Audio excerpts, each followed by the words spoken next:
नमस्ते दोस्तों, मैं हूं आपका दोस्त भगवती प्रसाद पुरोहित एडवोकेट। और आज की वीडियो में हम समझने वाले हैं कि अगर आपकी जमीन जो है आपने खरीदी है और उस जमीन में अगर पुराने मालिक का नाम चला आ रहा है, अर्थात पुराने ही विक्रेता का नाम उसमें चला आ रहा है, तो ऐसी स्थिति में उस नाम को आप कम कैसे करवा सकते हैं। तो आज का जो हमारा टॉपिक है, हमारा जो टाइटल है, वह है कि जमीन के खरीदने के बाद भी, अर्थात आपने जमीन खरीद ली है और उसके बाद भी जमीन के कागज में पुराने मालिक का नाम क्यों रहता है। ठीक है, और इसके लिए सही समाधान और पूरी जानकारी क्या है, इसको आज के वीडियो में हम समझने वाले हैं। आपने चैनल को सब्सक्राइब नहीं किया तो चैनल को सब्सक्राइब कीजिए, बेल आइकन को प्रेस कर दीजिए और इस वीडियो को फटाफट लाइक कर दीजिए, क्योंकि इस चैनल के माध्यम से आपको मिलती है सरल आसान भाषा में कानून की नई नई जानकारी। तो आइए वीडियो को शुरू कर लेते हैं। देखिए दोस्तों, यहाँ पर आप देखते होंगे इस ग्राफ के माध्यम से हम सब कुछ समझने वाले हैं।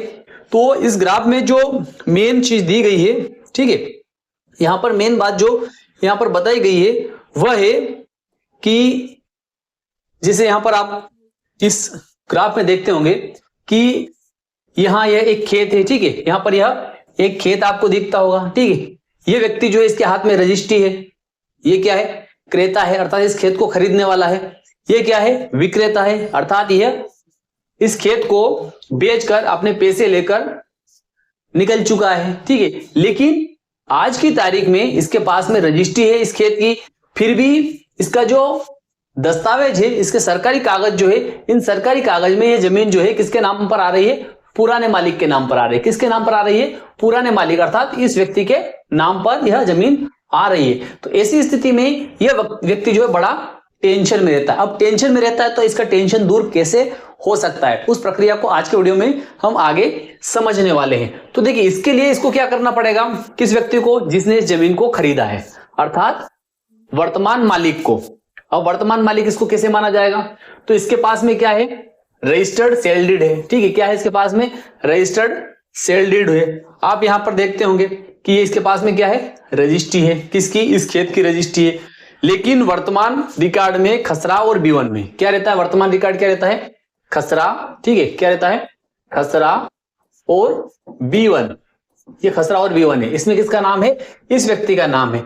अब ऐसी स्थिति में ये इसका नाम कैसे कम करवा सकता है? इसका नाम कैसे कम करवा सकता है? तो देखिए, इस व्यक्ति को सबसे पहले क्या करना चाहिए? इस व्यक्ति को सबसे पहले अपना नामांतरण करवाना चाहिए। क्या करना चाहिए? इसको अपना नामांतरण करवाना चाहिए। तो नामांतरण के लिए इसको क्या करना पड़ेगा? इस व्यक्ति को क्या करना पड़ेगा? इसके पास में जो रजिस्ट्री है, इस रजिस्ट्री को लेकर यह कहां पर जाएगा? राजस्व न्यायालय के समक्ष जाएगा। ठीक है, राजस्व न्यायालय के समक्ष भी जा सकता है। यह जो रजिस्ट्री के पक्ष में हुई उसकी सूचना किसको देगा?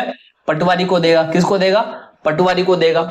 जैसे ही इस व्यक्ति के पक्ष में या किसी भी व्यक्ति के नाम पर विक्रय पत्र अर्थात रजिस्ट्री का निष्पादन होता है, तो 6 माह के अंदर, कितने माह के अंदर?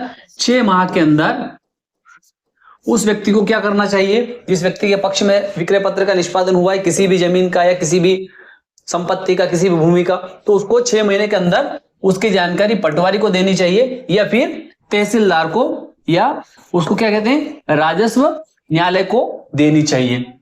तो ऐसी स्थिति में इसको क्या करना चाहिए? इसके पास में रजिस्ट्री है तो इसको एक आवेदन बनाना चाहिए। और एक आवेदन कहां देना चाहिए? मध्य प्रदेश भू राजस्व संहिता की धारा 109 और 110 के तहत कहां पर लगाना चाहिए? राजस्व न्यायालय अर्थात तहसीलदार या नायब तहसीलदार के समक्ष इसको लगाना चाहिए। जब ये वहां पर आवेदन लगाएगा तो ऐसी स्थिति में क्या किया जाएगा? तहसीलदार के द्वारा इस विक्रेता को नोटिस जारी किया जाएगा कि भैया आपने जमीन बेच दी है। कौन सी जमीन? ये जमीन बेच दी। ये कौन बता रहा है? ये व्यक्ति बता रहा है। ठीक है, कौन व्यक्ति बता रहा है? ये व्यक्ति बता रहा है। उसके पास में रजिस्ट्री है। तो आप जो है अपनी बात न्यायालय में आकर रखें, तहसीलदार के यहां पर। ये व्यक्ति आएगा, कहां पर आएगा? ये व्यक्ति आएगा कहां पर? ये व्यक्ति आएगा तहसीलदार के समक्ष। अब तहसीलदार के समक्ष ये व्यक्ति वहां पर आएगा तो ये अपनी बात वहां पर रख देगा कि हाँ मैंने बेची है। तो ऐसी स्थिति में इस दस्तावेज से जो खसरा खतौनी जो है, इससे इस व्यक्ति का नाम क्या होगा? कम हो जाएगा। और कम होने के बाद में ये जमीन किसके नाम पर हो जाएगी? यह इसके नाम पर हो जाएगी। ठीक है, जो रजिस्ट्री इसके नाम पर हुई है वह जमीन जो है इस व्यक्ति के नाम पर हो जाएगी। तो इस तरीके से पहला तरीका तो ये रहता है जिसमें कि जमीन के कागज से पुराने मालिक का नाम हटाया जा सकता है। पहला तरीका यह रहता है। अब कई बार क्या होता है कि इस व्यक्ति ने जमीन बेच दी। ठीक है, क्या किया? इस व्यक्ति ने जमीन बेच दी, लेकिन क्या हुआ? जमीन बेचने के बाद में इस व्यक्ति के नाम पर और भी जमीन थी। किस व्यक्ति के नाम पर? जैसे जो व्यक्ति जमीन बेचने वाला है ना, यहां पर जो विक्रेता आपको दिख रहा है,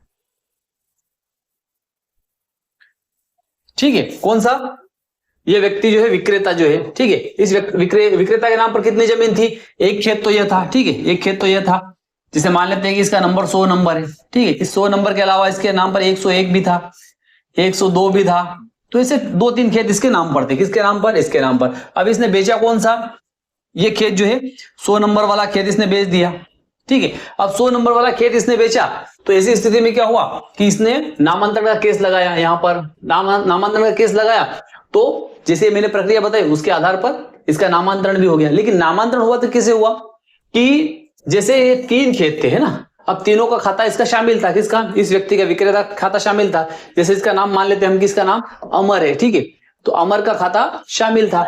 इसने किसको बेची जमीन, इसको बेची इसने बेची राम को। तो अब क्या हुआ कि जो शामिल खाता था कौन सा, 3 नंबर का, ये 100 नंबर, 101 नंबर, 102 नंबर, अब इसमें से 100 नंबर इसने बेच दिया, किसने, अमर ने राम को 100 नंबर बेच दिया। अब जो राम जो है जिसने खरीदी है, इसका नामांतरण जैसे हुआ तो इसका नामांतरण कहां पर कर दिया, तीनों का शामिल, दोनों का शामिल कर दिया। दोनों का शामिल से मतलब 100 नंबर पर, 101 नंबर पर और 102 नंबर पर, तीनों नंबर पर किसका नाम है, अमर का भी है और राम का भी है। अब इसने जैसे मान लेते हैं कि खेत जो है जो 2 बीघा का था, ठीक है, तो 2 बीघा जमीन जो है उसमें इसकी बता रखी, किसकी, उस खाते में राम की बता रखी और बाकी जो है अमर की बता रखी। तो अब ऐसी स्थिति में इस अमर का नाम जो है ये व्यक्ति कैसे कम करा सकता है उस खाते में से, ठीक है, दोनों लोगों के नाम उसमें आ रहे हैं, तो ये राम जो है उसका नाम कैसे कम करा सकता है, किसका, अमर का।